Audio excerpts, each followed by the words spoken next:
Welcome to my channel. నేను మీ అమ్ములు. అందరూ బాగున్నారా? నేను బాగున్నానండి. మీరు బాగుండాలని దేవుని కోరుకుంటున్నాను. ఈరోజు వీడియో ఏంటంటే కిచెన్ క్లీనింగ్ పెట్టానండి. శ్రావణ మాసం వచ్చేస్తుంది కదా, వచ్చేసింది. కిచెన్ క్లీనింగ్ పెట్టానండి. ఎలా చేసుకున్నానో పెట్టాను, చూస్తూ ఉండండి, ఎక్కడ స్కిప్ చేయకండి. నేనైతే మొత్తం డబ్బాలు అవి తీసి కడిగేసానండి. కడిగిన డబ్బాలేమో తడిగుడ్డ పెట్టి తుడిచేసి ఆర్మార్లో సామాను, కబోర్డ్లో సామాను మొత్తం తీసేసి పేపర్లు అవి వేసుకున్నానండి. ముందు హాలు, దేవుడి గది అవన్నీ అయిపోయినాయి. ఫ్రిడ్జ్ కూడా క్లీనింగ్ పెట్టాను కదా, అవన్నీ అయిపోయినాయండి. ఇప్పుడైతే నేను కిచెన్ క్లీనింగ్ చేసుకుంటున్నాను. మన కిచెన్ క్లీనింగే ఎక్కువసేపు పడుతుంది, తలనొప్పి కూడా. అదే ఇంకోండి డబ్బాలన్నీ బయటికి తీస్తున్నాను. ఏమేమి ఉన్నాయి అన్నీ చెక్కింగ్ చేస్తున్నానండి. ఇవి అయితే ఓ పక్కనైతే అన్నం ఉడుకుతుంది, కూర వండేసానండి, పప్పు వండాను. అవన్నీ పక్కన పెట్టేసి కొన్నేమో ఎండలో పోస్తున్నాను. బాగా పురుగు పట్టేసినవి ఏమో ఎండలో పోసుకొని మళ్ళీ డబ్బాలో పోసుకొచ్చి కడిగిన తర్వాత అని అన్నీ ఎండలో పెట్టుకుంటున్నానండి. మనం పురుగు పట్టకుండా ఉండాలంటే చక్కగా అప్పుడప్పుడు ఎండలో పోసుకుంటూ ఉండాలి. నెలకోసారి తెచ్చుకునే సామానం అయితే అక్కర్లేదు. సంవత్సరానికి సరిపడే సామానం అయితే పప్పులు, ఉప్పులు, చింతపండు అవి ఉంటాయి కదా, సంవత్సరానికి సరిపడా తెచ్చుకుంటాం కదండి. అవి అయితే ఎండలో పోసుకుంటే మనకి గమ్మున పురుగు పట్టకుండా ఉంటుంది. అప్పుడప్పుడు ఎండలో పోసుకుంటూ ఉండాలి. డబ్బా కడిగేసి మళ్ళీ పోసుకుంటూ ఉంటే నీట్గా ఉంటుంది, మనకి గమ్మున పాడవకుండా ఉంటాయి. నేనైతే చిన్న చిన్న మసాలాలు ఇవన్నీ, ధనియాల పొడి అవన్నీ నేను చిన్న చిన్న సీసాలో పోసుకుంటానండి. అవి ఒక అట్టపెట్టెలో పెట్టుకుంటాను. అదే ఇప్పుడు నేను కింద పెట్టింది. ఇవన్నీ చూసుకుంటున్నాను, ఏమేమన్నా పాడైపోయి ఉన్నాయా లేకపోతే బాగున్నాయా అని చూసుకుంటున్నాను. నేను నెలకోసారి తెచ్చుకుంటాను కాబట్టి నెలకోసారి కడిగేస్తానండి. ఎప్పుడు డబ్బా అప్పుడు కడిగేస్తాను. నాకేం పెద్ద ఎక్కువ డబ్బాలు ఏమి ఉండవు. ఎందుకంటే పప్పు అయిపోతే పప్పు డబ్బా కడిగేస్తాను, చింతపండు అయిపోతే చింతపండు డబ్బా కడిగేస్తాను. ఎప్పుడు డబ్బా అప్పుడు క్లీనింగ్ చేసేసుకున్నామంటే మనకి ఎక్కువ సామాను కింద పట్టదు, ఎక్కువ చికాకు కూడా అవ్వదండి. ఎప్పటికప్పుడు మనం సర్దేసుకున్నామంటే నీట్గానే ఉంటుంది. అందుకనే నేను ఎప్పటికప్పుడు సర్దేసుకుంటాను. మనం అత్తమానం ఏదో ఒకటి తీసుకుని దులుపుకుంటానే ఉంటాం కదా. మొన్న తొలేకాసుకే కదా కడిగి తులిపి అన్నీ చేసాము. కాగితాలు అయితే మార్చలేదు కానీ డబ్బాలు అవి తీసి మొత్తం తుడిసి పెట్టానండి. మళ్ళీ ఇప్పుడు కాగితాలు తీసేసి పెడదామని పండగకే నేను మారుస్తూనే ఉంటాము, అత్తమానం మారుస్తూనే ఉంటాం కదా. బొద్దింకలు ఎక్కువైపోయినాయండి. బొద్దింకలు బాగా పెట్టేస్తున్నాయి, పిల్లల్ని పెట్టేసి చికాకు చేసేస్తున్నాయి. అత్తమాను దులుపుకున్నా సరే ఇలా అయిపోతుంది. మా అత్తయ్య గారు ఉన్నప్పుడైతే ఇలా కబోర్డులు కట్టించారండి. అప్పుడు ఎలకలు బాగా తట్టుకోలేక పప్పులు ఏమన్నా ఉంటే మొత్తం అన్నీ తినేసేయండి. డబ్బాలకేమో కన్నాలు పెట్టేసి చికాకు చేసేసేయి ఎలకలు. అందుకని మా అత్తయ్య గారు ఇలా పెట్టించారండి. మా అత్తయ్య గారు ఉన్నప్పుడే కబోర్డులు కట్టించారు. ఇంకా అవి ఇప్పుడు కూడా ఉన్నాయి, లేకపోతే ఎలకలు అసలు భరించలేమండి. ఆ లోనకెళ్ళి అన్నీ చికాకు చేసేస్తున్నాయి. ఈ లోన అయితే పెద్దగా ఉండవు కానీ ఆ లోనకైతే వెళ్ళి పెద్ద పెద్ద కన్నాలు అవి పెట్టేసి డబ్బాలకి చికాకు చేసేస్తున్నాయి. ఇలా అయితే కబోర్డ్కి తుడిచేసుకున్నానండి. శుభ్రంగా తుడిచేసుకొని పేపర్లు అవి మార్చేసి మంచిగా ఉన్న డబ్బాలేమో తుడిచేసి పెట్టేశాను. బాగా చికాకుగా ఉన్నాయేమో తోమేనండి. ఇలాగైతే మొత్తం అంతా తుడిచేసి క్లీనింగ్ అయితే చేసుకున్నాను. గ్యాస్ పొయ్యి అవన్నీ తీసేసి శుభ్రంగా కడిగేసానండి. కడిగేసి గ్యాస్ పొయ్యిని కూడా శుభ్రంగా సూప్ అయి పీకేసి బయటికి తీసుకెళ్ళి కడిగేసాను. లోనే కడుగుతున్నాను కదా, బయట డీప్ క్లీనింగ్ చేయలేదు. అందుకనే గ్యాస్ పొయ్యిని డీప్గా క్లీనింగ్ చేసేసానండి. మొత్తం సామానం ఒక మంచం సామానం అయింది. మొత్తం అన్నీ తోమినవి అన్నీని ఇక్కడైతే పేపర్లు వేసుకుంటున్నాను.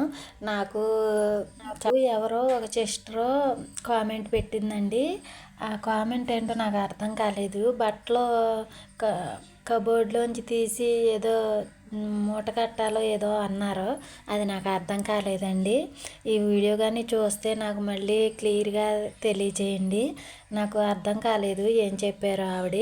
మొన్న నేను హాల్ క్లీనింగ్ పెట్టాను కదా, ఆ క్లీనింగ్లో ఆ వీడియో కింద కామెంట్ పెట్టారు. అదేంటో నాకు అర్థం కాలేదండి. మళ్ళీ మీరు వీడియో చూస్తే నాకు కామెంట్ చేయండి. ఇలా అయితే అందరూ చూస్తున్నారు, అందరూ చూడండి, లైక్ కూడా చేయండి. లైక్లే రావటం లేదండి, వ్యూస్ కూడా తగ్గిపోతున్నాయి. వ్యూస్ కూడా వచ్చేలాగా చూడండి. అందరూ చూసి స్కిప్ చేయకండి, లైక్ కూడా చేయండి. ఇలా అయితే నేను మొత్తం అన్నీ తుడిచేస్తున్నానండి. మామూలుగా మనం కడిగేసుకున్నవి ఉంటాయి కదా ముందే, అవన్నీ తుడిచేసి దులిపేసి నేను పెట్టేస్తాను. చక్కగా ఇలాగైతే మనం పెట్టేసుకోవచ్చు. అత్తమానం క్లీనింగ్ చేసుకునేవి కాబట్టి మనం రుద్ది ఏం కడగక్కర్లేదు. ముందే మనం క్లీనింగ్ చేసుకుని ఉంచుకుంటే అవి తుడిచేసి పెట్టేసుకోవచ్చండి. నేనైతే ఆ పైన సామానం కూడా ఇడ్లీ పాత్ర, కుక్కర్ అవన్నీ కూడా దులిపేసి కడిగేసి పెట్టాను. ఇంకా కబోర్డులు చూపిద్దామని కబోర్డే చూపిస్తున్నాను. అవన్నీ నేను ఆల్రెడీ దులిపేసి పెట్టేశాను, కడిగేసి పెట్టేశాను. అందుకని ఇంకా అవన్నీ తీయలేదు బయటికి. ఇవన్నీ తీసి బొద్దింకలు బాగా ఎక్కువైపోయినాయండి. అందుకని శుభ్రంగా దులిపేసి కాగితాలు అవి సర్దాను. మా అమ్మాయి పెళ్ళప్పుడే నేను అవన్నీ తీసి సర్దానండి. మళ్ళీ 3 నెలలు ఏమో అయింది. నెలకు ఒకసారి అత్తమాను తీసి దులుపుతానే ఉంటాను. ఆ డబ్బాలన్నీ తీసి చికాకు అయిపోతాయి, బూజులు అవి పట్టేస్తాయి, మళ్ళీ బొద్దింకలు అవి ఉంటాయని ఇంకా నేను తీసేసి పెడతాను అత్తమానుని. ఇవి అయితే కడిగేసిన డబ్బాలే, అన్నిటి నిండా అన్నీ ఉన్నాయి కదా, ఇవన్నీ కడిగేసానండి. కడిగేసినవి ఏమో ఇలా తులిపేసి తుడిచేస్తున్నాను. తుడిచేస్తే మనకి ఈజీగా ఉంటుందండి. తక్కువ డబ్బాలు ఉంటాయి, ఎప్పటికప్పుడు కడిగేసుకున్నామంటే మనకి తక్కువ డబ్బాలు ఉంటాయి. ఇలా అయితే చేసుకుంటానండి నేను. నూనె డబ్బాలకేమో నేను అలాగా పెట్టుకుంటానండి. నూనె డబ్బాకి ఏంటంటే మనకి చికాకు అవ్వకుండా ఉంటుంది, జిడ్డు అవ్వకుండా ఉంటుంది. అట్ట పెట్టి అందులో కాగితం పెట్టుకుంటాను నేను. కింద చికాకు అవ్వకుండా ఉంటుంది, అందుకని నేను అలా చేసుకుంటానండి. ఇదిగో ఇలా అయితే సర్దుకున్నానని చూపిస్తున్నానండి. మొత్తం అయితే కబోర్డ్లు అయితే అయిపోయినాయి సర్దుతాం. ఇప్పుడైతే ఇంకా కింద కబోర్డ్లు, కింద అలమార్లు అవి అంట్లు పెట్టుకునేవన్నీ ఇప్పుడు సర్దుకోవాలండి, గిన్నెలు పెట్టుకునేవన్నీ. ఇదిగోండి ఇలా అయితే సర్దుకున్నాను, నీట్గా అని చూపిస్తున్నాను. ఇదిగోండి ఎంత చికాకుగా ఉందో చూసారా, ఇదంతా సర్దుకుంటా రావాలండి. ఇదిగోండి డబ్బాలు, అంట్లు అన్నీ ఉన్నాయి, ఇలాగా బయటేసాను. మొత్తం అన్నీ బయటేసి ఏమో ఎండబెట్టానండి. పసుపు, కుంకుమ కూడా ఎండబెట్టిన తర్వాత ఇడ్లీ రవ్వ, ఉప్మా రవ్వ అవన్నీనండి. అవి ఇలాగ శనగపిండి అయితే నానబెట్టాను. కుంకుమ కూడా బూజు పట్టేస్తుంది ఎక్కువ, అందుకని ఇంకా నేను ఎండలో పోసుకుంటున్నాను. ఎక్కువ నిల్వ ఉండే మనం ఎండలో పోసుకుంటే నిల్వ కాగుతాయండి, లేకపోతే పాడైపోతాయి. ఇలా అయితే నేను ఎండలో పెట్టేసి మళ్ళీ కడిగిన డబ్బాలో పోసేస్తానండి. పోసేస్తే అప్పుడు మనకి నీట్గా ఉంటుంది. ఇలాగైతే ఉంది, దులిపేసి నేను చూపిస్తున్నానండి. పైన అయితే దులుపుతూ అయ్యింది. ఇప్పుడు ఒక్కోటే తీస్తున్నాను, అరమర తీస్తున్నాను. కాగితాలు కిందే బాగా చికాకు అయిపోతాయండి. మనం అత్తమాను పచ్చడి అది ఇది అన్నీ పెట్టేస్తాం కదా, ఒక్కోసారి తోమినంట్లు పెడతాము, అవన్నీ చికాకు అయిపోతాయి. మాకైతే కండసీమలు ఎక్కువైపోయినాయండి. కండసీమలు, ఎర్రచీమలు ఎక్కువైపోయినాయి. అవి రాకుండా ఉండాలంటే ఏం చేయాలో చెప్పండి. చీమల మందు గట్ట ఏం వేస్తామండి, తినే గట్ట పెడతాం కదా. అరమరలో అయితే వాళ్ళమ్మట పాకుతానే ఉంటాయి, తెగ పాకేస్తున్నాయి చీమలు రాకుండా ఏమన్నా చిట్కా ఉంటే చెప్పండి. ఇలా అయితే మనీ ప్లాంట్ పెట్టుకున్నానండి. చక్కగా గ్రీన్గా ఉంటుంది అని, నీట్గా బాగుంటుందని పెట్టుకున్నాను. అదేమో పక్కన పెట్టాను. ఇవన్నీ మళ్ళీ అరమరలన్నీ నీట్గా తీసేస్తున్నానండి. తీసేసి దులిపేస్తున్నాను. ముందే దులిపేసామంటే ఆ కాగితంలో పడిపోద్ది చెత్త అంతా. ఆ కాగితం చుట్టపట్టి మనం బయట పడేయచ్చు. 2 బత్తాలు అయితే అయ్యిందండి. కిచెన్లో చికాకే అయ్యింది. అత్తమాను తుడుచుకున్న మొత్తం ఇల్లంతా క్లీనింగ్ చేస్తే 2 బత్తాలు అయిపోయిందండి తుక్కు. అత్తమానం ఏదో ఒకటి కవర్లో ఏదో ఒకటి మనం దాస్తానే ఉంటాము, అవి వస్తానే ఉంటాయి, మళ్ళీ తీసేస్తాం, మళ్ళీ వస్తానే ఉంటాయి. అలాగే చికాకు అవుతానే ఉంటుంది, మనం చేస్తానే ఉంటాం ఒక పక్క నుంచి. అదేమో అలా అయిపోతూ ఉంటుంది చికాకు కింద. అదే మనకి చెత్త పెరిగిపోతూ ఉంటుంది. మనం పడేయచ్చులే తీయచ్చులే అనుకుంటాము, కానీ మనం తీయమండి, అలాగే ఉంచుతాము. అందుకనే మళ్ళీ చెత్త ఎక్కువైపోద్ది. ఇక్కడైతే గ్యాస్ పొయ్యి పెట్టుకునే గట్టండి చికాకు అయిపోయింది బాగానే, అయ్యి ఇవి పొంగిపోయి మొత్తం అతమాను వారానికి ఒకసారి క్లీనింగ్ చేసినా సరే ఇలాగా అతమానం ఏదో ఒకటి మనం పాలు అన్నమో ఏదో ఒకటి పప్పు ఏదో ఒకటి పొంగిపోతూ ఉంటుంది కదా, అదంతా గీగుతున్నానండి. మొత్తం గీకితే మొత్తం అంత చెత్త వచ్చింది. అదంతా తీసేసి నీళ్ళు పోసి సబ్బు పెట్టి రుద్దేసానండి. రుద్దేసి కలర్ వేద్దాం అనుకున్నాను, వేసానండి. కానీ ఆ కలర్ బాగుందో బాగలేదో కామెంట్లో తెలియజేయండి. నేను కలర్ వేసాను కానీ అది సిమెంట్లా కనపడుతుంది. నేనేమో ముదిరి పచ్చేసాను, అది ఇలాగా పోయింది కదా, పొంగిన చోట అలా పోయింది, చికాకు కింద కనపడద్దేమో అన్నట్టు నేనేమో రంగు వేసానండి, పచ్చ రంగు వేసాను. అది బాగుందో బాగోలేదో నాకు కామెంట్లో తెలియచేయండి. నా వీడియో చివరిని చూపిస్తాను ఎలా వేసానో, రంగు వేసాను. కానీ అది బాగుందో బాగాలేదో నాకు తెలుస్తలేదు. మీకు బాగుంటే ఉంచుతానండి, లేకపోతే బిస్కెట్ కలర్ ఉంది ఆ కలర్ వేస్తాను. చెప్పండి ఎలా ఉందో కలరు. ఇలా అయితే నీట్గా అయితే శుభ్రంగా కడిగేసానండి. కడిగేసి తుడిసేసి అప్పుడు అక్కడే రంగు వేసేసానండి. కొంచెం ఉంది ఇంటికి వేసిన పెయింట్, పెళ్ళప్పుడు వేసిన పెయింట్ ఉంది కొంచెం, ఆ పెయింట్ వేసాను. చూడండి ఎలా ఉందో. బాగుంటే మట్టుకి ఉంచుతానండి, బాగోకపోతే మళ్ళీ ఇంకో కలర్ ఉంది అది వేసేస్తాను. అలాగనే చికాక అన్న ఉంటుంది, వంట అవి చూపిస్తాను కదా వీడియోలోని అని ఇలాగా అక్కడక్కడ పోయింది పెయింట్, పోతే బాగోలేదు కదా అన్నట్టు నేనేమో వేసానండి. కానీ అది బాగుందో బాగోలేదో కొంచెం చెప్పండి. ఎలాగైతే కిటికీ తలుపులు అన్నీ శుభ్రంగా తుడిచేసానండి.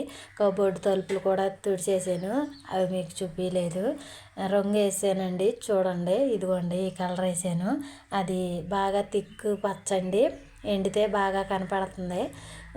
ముందేమో సిమెంట్ రంగులా కనపడుతుంది, మనకేమో సిమెంట్ రంగులా కనపడుతుంది. ఇదిగోండి అన్ని అంట్లన్నీ తోమేసి ఇలా గ్యాస్ పొయ్యి కూడా కడిగేసి పక్కన పెట్టాను. ఇంకోండి సామాను అంతా తోమేసి ఆరబెట్టానండి. పసుపు కుంకుమ అవన్నీ ఆరుతున్నాయి. ఇంకోండి ఇంకా కింద చెత్త ఉందని చూపిస్తున్నాను, కింద అరమర ఇవన్నీ సర్దాలని చూపిస్తున్నాను. మధ్యాహ్నం 2 అయిపోయిందండి ఈ టైం. అప్పుడు ఫోన్ చేసి మళ్ళీ మొదలుపెట్టాను, పైన అయితే వేసాను కలరు. మధ్యాహ్నం 2:30 ఆ టైం అయింది. మళ్ళీ మొదలుపెట్టాను, అన్నం తినేసి మళ్ళీ మొదలుపెట్టానండి. మళ్ళీ మొదలుపెట్టి దులిపేసేసి కవర్లు అవి వేసాను. కాగితం వేస్తే ఉత్తినే చిరిగిపోతుందండి, అందుకనే బియ్యం సంచి ఉంటుంది కదా, బియ్యం సంచి కట్ చేసి ఇలా వేసుకున్నానండి. నేను కిచెన్ కవర్లు వస్తున్నాయి కదా, అవి కొనుక్కోవాలి, ఈసారి కొంటానండి. మీషోలో బుక్ చేసి కొనుక్కుంటాను. ఇలా అయితే సర్దుకున్నానండి, నీట్గా సర్దుకుంటున్నాను. ఒకటేమో గరిటెలకు పెట్టుకుంటానండి, ఒకటేమో స్పూన్లకు పెట్టుకుంటాను. అలాగైతే నేను గిన్నె పెట్టుకుంటానండి. గిన్నె పెట్టుకుని అక్కడ బోర్లు ఇచ్చుకుంటాను.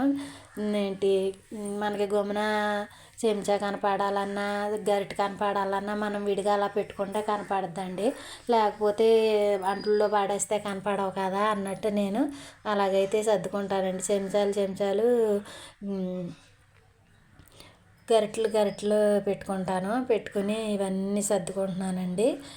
మధ్యాహ్నం 3 అయిపోయింది, ఇవన్నీ సర్దేటప్పటికి టైం అయితే చాలా టైం అయిపోయింది. ఇలాగైతే అన్నీ సర్దేసుకున్నాను.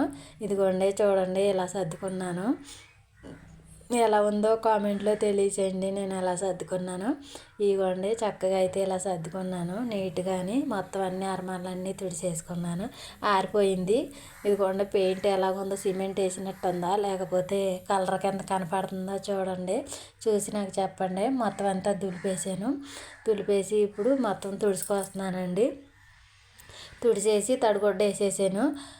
తడిగుడ్డ వేసిన తర్వాత అప్పుడు అయితే ఇంకా సాయంత్రం అయిపోయిందండి. 4:30 5 అయిపోయింది. ఇంకా మా బాబు వచ్చే టైం అయిపోయింది. ఇంకా ఇలా అయితే చేసుకున్నానండి నేను. మీరు ఎలా చేసుకున్నారో, శ్రావణ మాసానికి క్లీనింగ్ ఎలా చేసుకున్నారో కామెంట్లో తెలియచేయండి. మీరు మీరు ఎలా చేసుకుంటారో నాకు కూడా తెలిపితే ఇంకా ఏమన్నా చేయాలో మార్పులు ఏమన్నా చేసుకోవాలేమో చెప్పండి, నేను చేసుకుంటాను. వీడియో ఎలా పెట్టాలో ఎలా తీయాలో ఇంకా ఏమన్నా చేయాలో అవన్నీ చెప్పండి, నేను తీసుకుంటాను. కామెంట్ చేయండి, అందరూ లైక్ చేయండి. ఇలాగైతే బోలంత చెత్త అయితే అయిపోయిందండి. ఎక్కడ లేని చెత్త వాటర్ బాటిళ్ళు ఎక్కువైపోతాయండి. వాటర్ బాటిల్ కాదు, డ్రింక్ బాటిల్ అండి. డ్రింక్ బాటిల్ ఎక్కువైపోతున్నాయి. అమ్మితే బోలంత ముగ్గు వచ్చింది మాకైతేని. వేసవకాలం డ్రింకులు తెగ తాగేస్తాం కదండి. ఆ డ్రింకులు తాగిన బాటిల్ అన్నీ ఉండిపోయినాయి. మొన్న వేసాను. ఈ చెత్త అంతా బయట పడేసి మొత్తం అన్నీ ఇనుప సామానుడికి వేస్తే వాడు ముగ్గు వేసాడండి. ముగ్గు మనకు ఒక వారం రోజులు 10 రోజులు వచ్చేస్తుంది ముగ్గు కొన్నాను బాటిల్ వేసి. ఇలా అయితే క్లీనింగ్ చేసేసుకున్నానండి వంటగది. మొత్తం క్లీనింగ్ చేసిన తర్వాత చూపిస్తాను చూడండి ఎలా చేసుకున్నాను. ఇదిగోండి ఇలా అయితే మా వంటగది నీట్గా అయిపోయిందండి. తడిగుడ్డ అవి పెట్టేసుకుని నీట్గా అలాగ ఉంచుకున్నాను. ఇదిగోండి ఇలాగైతే ఉంది వంటగది సర్దుకున్న తర్వాత. ఎలా ఉందో కామెంట్లో తెలియచేయండి. తడిగుడ్డు కూడా పెట్టుకున్నానని చూపిస్తున్నానండి. అంతేనండి నా వీడియో నచ్చినట్టయితే లైక్ చేయండి, షేర్ చేయండి, సబ్స్క్రైబ్ చేసుకోండి.